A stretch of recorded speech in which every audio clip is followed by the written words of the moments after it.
paz, meus irmãos e minhas irmãs. Essa é a primeira reflexão bíblica da semana e nós estamos falando sobre a busca da verdadeira felicidade, agora no Salmo de número 32.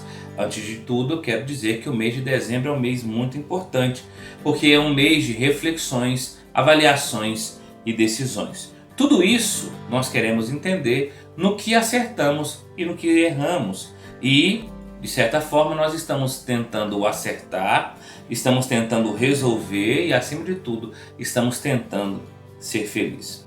Como disse na semana passada, ser feliz é a maior aspiração do ser humano e é legítimo buscarmos a verdadeira felicidade. O que não é legítimo, segundo John Piper, é o contentamento com uma felicidade superficial e fútil. As Sagradas Escrituras revelam que a verdadeira felicidade é estarmos no centro da vontade de Deus, é nos submetermos à vontade de Deus.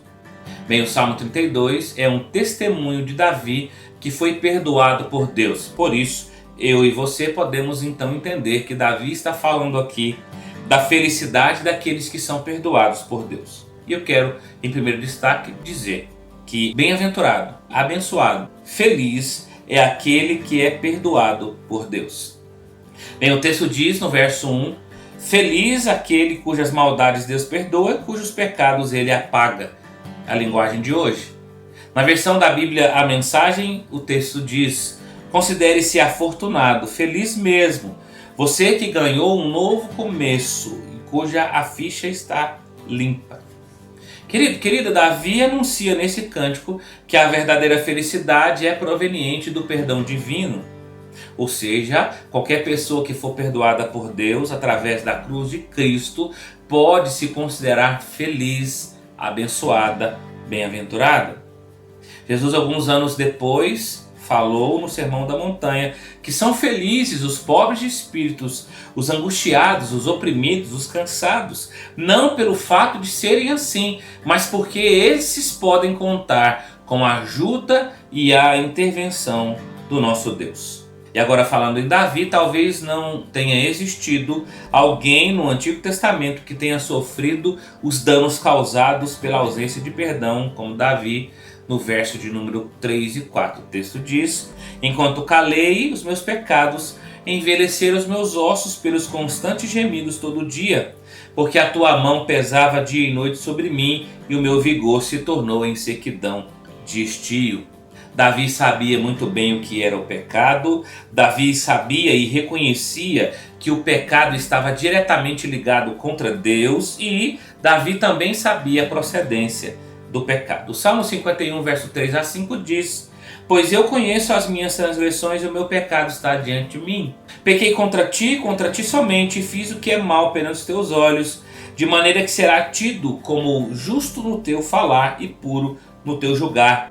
Eu nasci na iniquidade e em pecado me concebeu a minha mãe. Queridos, diferentes de muitos em Israel, Davi sabia que o seu pecado estava diretamente ligado a Adão. O ser humano pecou contra Deus porque não deu crédito à palavra de Deus, na lei que Deus havia estabelecido, visto que Adão e Eva pegaram e comeram o fruto que a palavra de Deus diz que não deveria se pegar e nem comer. Adão então transgrediu ao dar crédito à palavra do engano proveniente do tentador. Então, queridos, queridas, em Adão toda a humanidade pecou porque ele desprezou a palavra de Deus. E segundo o texto de Romanos capítulo 3, verso 23, todos pecaram e carecem da glória de Deus. Bem, o ser humano então erra o alvo e agora ele deixa de viver a verdade, a santidade, a justiça de Deus e passa a viver em pecado. Todavia, o perdão de Deus em Cristo Jesus é a restauração do bem-estar do ser humano. Queridos irmãos e irmãs, nós vivíamos afastados de Deus. Nós vivíamos, segundo a palavra, separados de Deus, porque havia um muro de separação entre nós e Deus. O muro é o pecado. Bem, queridos, o pecado nos desgasta, nos angustia, nos abala. Entretanto, em Cristo Jesus, o nosso pecado é perdoado e a nossa dívida é cancelada. Assim eu e você, nós temos motivos para sermos felizes, porque somos perdoados por Jesus Cristo, nosso Senhor, na cruz do Calvário. Os vínculos do Calvário, que Deus nos abençoe.